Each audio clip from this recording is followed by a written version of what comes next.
And what's obvious about London and Reform is they've got a candidate for mayor who doesn't like London, a new ex-Tory recruit who struggled to pay his taxes in this country, and a leader who spends more time in France than in his constituency. Sir Ed Davey, leader of the Liberal Democrats. Thank you, Mr. Speaker. Can I associate myself and my party with the Prime Minister's comments on Iran? And can I encourage him to go even further on sanctions and also prescribe the IRG? Mr. Speaker, Sandra is 71. She has bladder cancer. Just after Christmas, she went into her local A&E. She had to wait 31 hours to be admitted on a plastic trolley and in a plastic chair. Last year, more than 500,000 people waited for over 12 hours in A&E to be admitted, more than any year in the history of the NHS. Mr. Speaker, this corridor care crisis was created by the Conservatives, but it's got worse under Labour. So will the Prime Minister end this scandal by taking up our plan to end all 12-hour A&E waits this year? Prime Minister.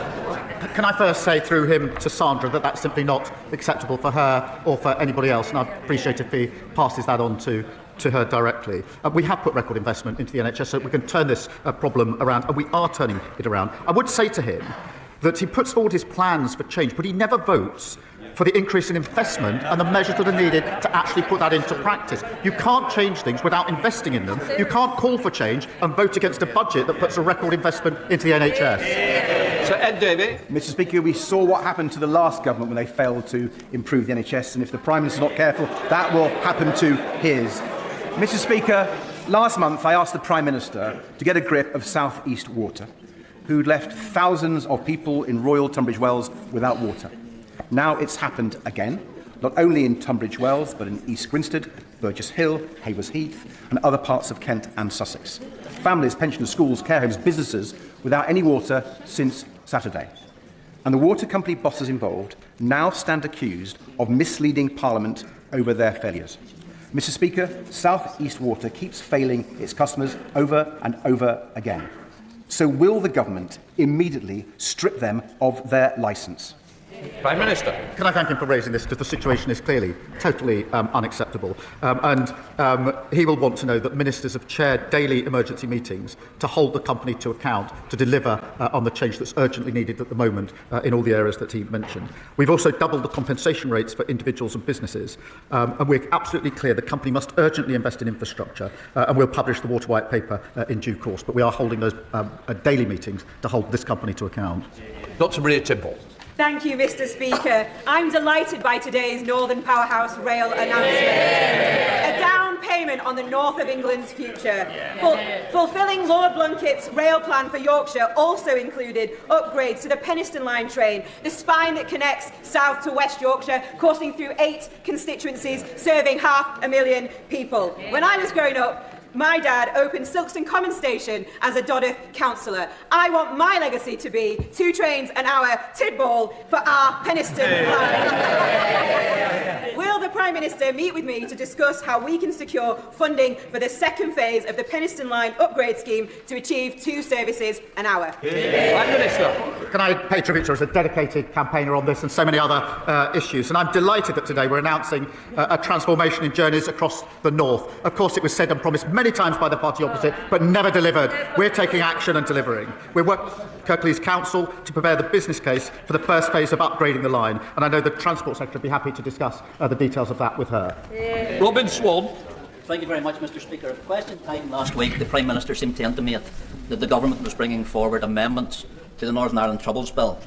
Within hours of him saying that, the Irish Government's Minister for Foreign Affairs said that any significant changes must have the full agreement of both governments. So, Mr. Speaker, can I ask the Prime Minister, is he intending bringing forward amendments to a flawed Troubles Bill and give a reassurance that the Irish Government does not have a veto over legislation in this House? Can I thank him for raising this and tell him I spoke to the Taoiseach in December about this, and I know he's committed to delivering on this. The new legacy unit has been established within the Garda, and I'm confident the Irish Government's other commitments will be delivered as set out in the joint framework. For the first time, information held by the Irish authorities is being shared with a reformed Legacy Commission, meaning more families and victims of terrorism getting information about what happened to their loved ones. Glendon. Thank you, Mr. Speaker. I welcome the Prime Minister's leadership and our government's clear commitment to tackling child poverty, recognising that high-quality education is one of the best routes out of poverty. However, young people in one of the most deprived areas of my constituency, attending Churchill Community College, have been taught in temporary accommodation for over 16 months. Can the Prime Minister use his good offices to expedite funding from the Department for Education to support rebuilding this school? Thank you. Prime Minister. Can I say I'm very proud of what we're doing on child poverty, lifting 500,000 children out of poverty. The party opposite says their policy is to plunge them straight back into poverty, and they should be ashamed of that. The situation she draws my attention to is appalling. Parents and teachers are furious that the party opposite left schools literally crumbling. We invested, Mr. Speaker, £20 billion to rebuild around 800 schools, and our aim is all schools and colleges in England that aren't being fully or substantially rebuilt to be rack-free by the end of the Parliament, and I'll make sure a Minister meets with her to discuss this. Morrison. Thank you, Mr. Speaker. I visited Stepping Hill Hospital in my constituency, where I met the incredible team there, but they are working in some of the worst conditions. The staff there showed me the wards where sewage is coming up onto the floors through the drains, and they showed me the ceilings where water is dripping down out onto vital equipment. The hospital itself has a £130 million repair bill, and the Prime Minister is the man that can change this. So will he meet with me, the member for Hazel Grove and the member for Stockport constituency, so we can talk to him about this issue, get some investment in, and then get the hospital that my constituents deserve?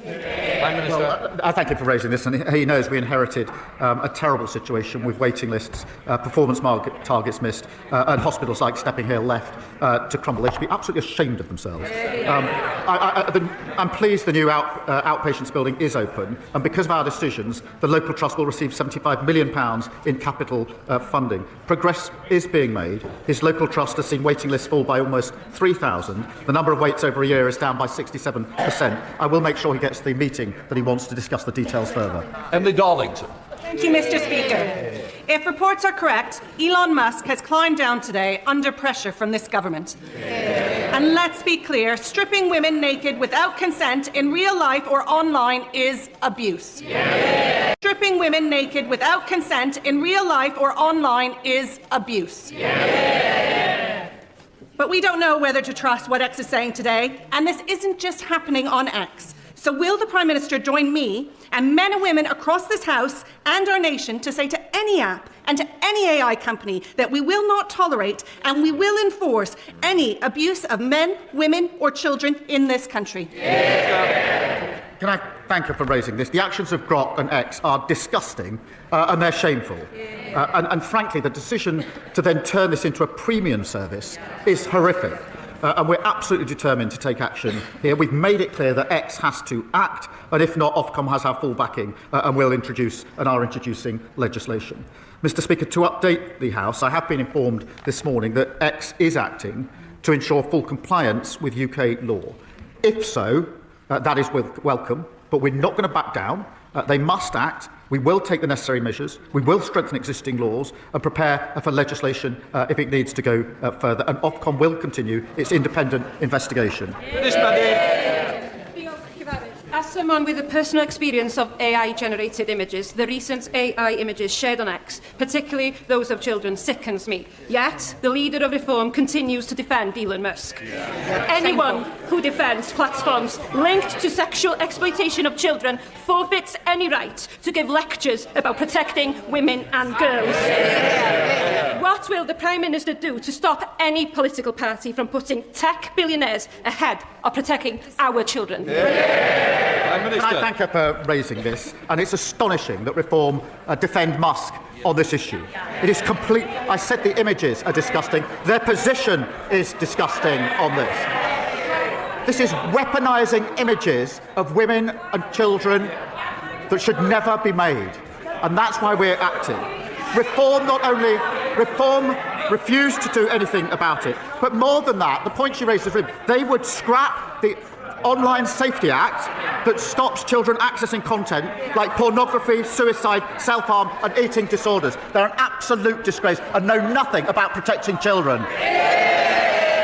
Can I just say, we're only on question 18. If we don't want to get MPs in, please, you're going to have to work with me. Kevin Bullenby. Many of my constituents and Stevens were appalled to hear Reform MPs oppose the principle of deploying British troops to maintain a peace in Ukraine. Our brilliant armed forces have defended democracy in Europe across a generation, so it is shameful that the leader of reform opposes that today. That is not leadership, it is surrender. Does the Prime Minister agree that Labour governments always have and always will defend British interests, not those of Russian dictators or oligarchs? Mr. Speaker, this is a question of values and freedom, and I'm proud of the British workers in his constituency, in fact, supporting our Ukrainian allies. Ukrainian soldiers are defending European values on the front line every day. And, Mr. Speaker, in the event of a ceasefire, multinational force will carry out defence and deterrence operations and conduct training, planning, recovery and regeneration of Ukrainian forces. But this week, the leader of Reform said Russia had a casus belli. That means a justification for war in invading Ukraine. A Putin apologist using Russia's talking points. Lewis Cocking. Of Ukrainian forces. But this week, the leader of Reform said Russia had a casus belli. That means a justification for war in invading Ukraine. A Putin apologist using Russia's talking points. Lewis Cocking. Mr. Speaker, the world is becoming more dangerous every single day, and the Ministry of Defence has said it needs an extra £28 billion to keep us safe. Well, I know where the Prime Minister can find it. Stop this nonsense Chagos Island surrender policy and spend that money on protecting the United Kingdom. Will the Prime Minister commit to that, or will he continue to put the interests of foreign governments and countries above our own? Diego Garcia is a vital military base with important capabilities of our own. It's integral to our security. Our decision was welcomed by our allies, the Five Eyes, India and the United States. It was opposed by our enemies, including Russia. Now we can add the Tories to that list and Reform to that list. The Tories following Reform, Reform following Putin. Jasmine Qureshi. Thank you, Mr. Speaker. Mr. Speaker, I would like to offer my condolences to the families of the 4 people who died in the road traffic accident which occurred over the weekend in my constituency. Mr. Speaker, families in Bolton South and Walkden are already benefiting from this Labour government's action on free school meals, free breakfast clubs, 30 hours funded childcare, scrapping of the 2-child limit, taking nearly 500,000 children out of poverty. But in Bolton South and Walkden and across the country, there is a chronic shortage of social housing and genuine affordable homes. Will the Prime Minister now show the same ambition on housing and commit to a major expansion of social housing?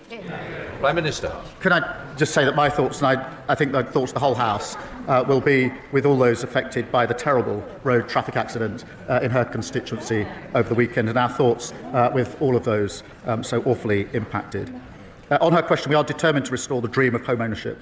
That's why there's been £39 billion of investment to deliver the biggest boost in social and affordable housing in a generation. Through planning reforms, the New Homes Accelerator and new towns, we're determined to deliver the homes that people need. Dr. Luke Evans. Thank you, Mr. Speaker, and I welcome the Prime Minister's commitment to the Violence Against Women and Girls strategy, but I and many have concerns about stigmatising young boys, men and masculinity as inherently toxic, especially when suicide is the #1 killer for young men. So is it about time that we have a Minister for Men and Boys? Because this is about women and men, not women or men. Prime Minister. Can I thank him for his support on what we're doing on violence against women and girls? Can I also agree with him that this isn't about women or men or boys or girls, it's about both. And that's why I was very pleased to bring forward our men's health strategy, one of the first of its sort, to deal with the challenges that young men in particular, in my view, have growing up, particularly with social media, but also to go further on the question of suicide. And I know that that's something that the whole House is prepared to work together on, and quite right too. Caroline Harris. Thank you, Mr. Speaker. As trade envoy to New Zealand, last year I visited Eden Park in Auckland to hear their exciting plans to bring the Edinburgh tattoo to New Zealand. Well, next month that plan becomes a reality, and one of Scotland and the UK's greatest military displays will be taking place in Auckland. This spectacular event is testament to the exciting and successful trading relationship between the UK and New Zealand. Will the Prime Minister join me in congratulating and thanking everyone who's made this a reality? Can I thank her for raising that? Because the Royal Edinburgh military tattoo is absolutely brilliant, as anybody who's seen it will attest. And I'm so pleased that it's heading to New Zealand, and I think it's another example of Scotland's unique contribution to our international image, our culture and tourism, and I think we all wish them the very best of luck in their performance, and I know it'll be very well received. Yeah. Timothy. Thank you, Mr. Speaker. The police fabricated intelligence to get Israelis banned from Villa Park, as demanded by Islamists. It's not an isolated case. Forces cut deals with dodgy mosques and refuse to arrest preachers who incite violence. The CPS uses the Public Order Act as an Islamic blasphemy law. In prison, governors do deals with Islamists to maintain order. And we all know about the rape gangs. So will the Prime Minister launch a review of the corruption of our criminal justice system by Islamists and the politics of communalism? Prime Minister. I disagreed, as he knows, with the decision of the West Midlands Police, and the Home Secretary will be making a statement in relation to it today. Mr. Speaker, the Home Secretary used to have power to remove Chief Constables. That power was stripped by the 2011 Police Reform Act. The honourable member knows who was making decisions in the Home Office at the time. It was him, working for Theresa May, that stripped that power away. Thank you, Mr. Speaker, and a belated Happy New Year. But for the 4.8 million leaseholders across England, it's not a Happy New Year. They're going to be receiving large bills in a matter of weeks. They've been waiting patiently for us as a new government, a government that said we were going to deliver that change, to bring forward the legislation on leasehold and commonhold. So I want to ask the Prime Minister, when will we see that legislation so that we can put those leaseholders out of their misery? Well, can I thank her for raising this really important issue, and we are bringing forward proposals very shortly now. Thank you, Mr. Speaker. 35,000 children, including my constituent Clover, live with uncontrolled, life-threatening epilepsy. Those who can afford it are already benefiting from prescribed medical cannabis, yet families face endless delays, confused trials, and a Home Office process designed for criminal misuse, not healthcare. Will the Prime Minister meet with me and affected families to move paediatric medical cannabis out of Home Office control, create a pathway for proper trials and NHS access, and ensure that all children with life-threatening epilepsy get the care they deserve, regardless of their family circumstances? Can I thank you for raising the case of Clover? NHS England and the National Institute of Health and Care Research recently agreed funding for 2 world-first clinical trials relating to the use of cannabis-based products. This could help see medicines more routinely available in the NHS, and I'll make sure that she gets the meeting that she wants with the relevant minister to discuss what else we're doing. Helena Donovan. Thank you, Mr. Speaker. The people I represent are fed up with Southern Water, from sewage to broken pipes and water outages, even on Christmas Day. In November, millions of plastic beads washed up on our beaches, and we discovered they'd come from a Southern Water treatment plant. I'm now campaigning for water companies to stop using this outdated plastic bead method and bin the beads. We're really concerned about the impact on wildlife, and we have a massive clean-up operation on our hands. Over 5,000 people have already supported my campaign with Sussex Wildlife Trust. Will the Prime Minister join me in sharing his horror at this dereliction of duty from Southern Water and calling on them to face the full force of the law for this terrible pollution incident? Can I credit her with helping expose this scandal and working with her and everyone in her community, volunteering to clean up the beaches? That is the very best of who we are. But people are right to be furious that for far too long water companies were allowed to get away with polluting our seas and beaches. The Environment Agency are leading a full investigation, but we are more generally ending unfair bonuses for polluting water bosses, abolishing Ofwat and introducing tougher penalties, holding companies to account. Then the message, Mr. Speaker. Ahead of the forthcoming consultation on local government reorganisation, last month Huntingdonshire District Council voted for option E, a Huntingdonshire Unitary Council. This was a cross-party view and the Prime Minister's own Labour councillors voted in favour of it. There is a suspicion locally that the government favours option D, proposed by the Labour Eastern Regional Office, which would see Huntingdonshire and my constituency split in two and combined with Peterborough. Can the Prime Minister offer assurances to my constituents and those across Huntingdonshire that the decision isn't already a done deal and that the democratic will of Huntingdonshire District Council won't be overridden to satisfy an unelected Labour regional office? Prime Minister. There are no done deals here. We're going through the proper process. Thank you, Mr. Speaker. The staff at West Herts Teaching Hospitals Trust, which operates Watford General in my constituency, have been very busy bees. They have recently won Trust of the Year and Performance Recovery at the 2025 Health Service Journal Awards. Will the Prime Minister join me in congratulating the amazing team at Watford General and thank them for all the hard work that they have done to achieve this admirable accolade? Imagine what further achievements that they will make when they have their new hospital and new facilities. I will join him and thank the staff in his hospital, but also the NHS staff across the country who worked so hard over Christmas and New Year, which is notoriously a difficult time. That completes Prime Minister's questions. Let the front benches change over.